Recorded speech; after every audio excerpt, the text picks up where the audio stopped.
Exams రాస్తున్న బిడ్డలందరి కొరకు ప్రార్థన చేద్దాం. ప్రేమగల తండ్రి, నా పట్ల నీవు కలిగిన ప్రేమను బట్టి నీకు కృతజ్ఞతాస్తుతులు చెల్లించుచున్నాను. నిజంగా నీవు నన్ను గూర్చి చింతించుచున్నావు మరియు నీవు నా ప్రార్థన ఆలకించుచున్నావని నేను విశ్వసించుచున్నాను. నేను ఎంతో నిరీక్షణతోనూ మరియు తగ్గింపుగల హృదయముతోనూ నీ సన్నిధికి వచ్చియున్నాను.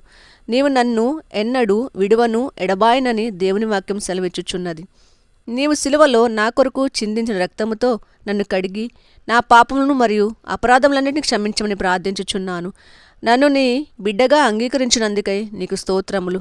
నేను నా పరీక్షలకు సిద్ధపడుచుండగా నన్ను ఆశీర్వదించుము. నీ స్థితి మొదట కొద్దిగా నుండి నన్ను తుదకు నీవు మహాభివృద్ధి పొందుదువు అని దేవుని వాక్యం సెలవిచ్చుచున్నది. నేను నా పరీక్షల కొరకు ఈ వాక్యమును పట్టుకుని ప్రార్థించుచున్నాను. ప్రియ ప్రభువా, బుద్ధి జ్ఞానముల సర్వసంపదలు నీయందే ఉన్నవి గనుక నన్ను నీ జ్ఞానముతో నింపి నా స్నేహితులు లేక నా అలవాట్ల వలన మార్గము తప్పిపోకుండా చదువు మీద శ్రద్ధ చూపించుటకు నాకు సహాయము చేయుము.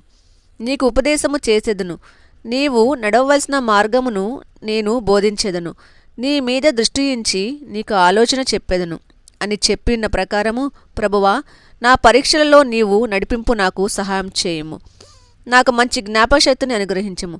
తద్వారా నేను ఇప్పుడు చదువు వాటిని నాకు బోధించి పరీక్షల సమయంలో వాటిని నాకు జ్ఞాపకం చేయుము. ప్రభువా, నేను పరీక్షలు వ్రాయిచుండగా నా చేతిని పట్టుకొని ప్రతి ప్రశ్నకు సరైన జవాబు రాయటకు సహాయం చేయుము. జవాబులను స్పష్టముగాను మరియు ఇవ్వబడిన సమయంలోపు రాయటకు నాకు సహాయం చేయుము.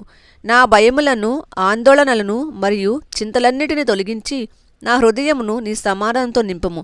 ప్రభువా, నా ప్రార్థన ఆలకించినందుకే నీకు స్తోత్రములు చెల్లించుచున్నాను మరియు ఈ సంవత్సరము నా జీవితంలో విజయానికి నూతన ప్రారంభం అని విశ్వసించుచు యేసు పరిశుద్ధమైన నామములో ప్రార్థించి పొందుకున్నాం పరమ తండ్రి. ఆమేన్.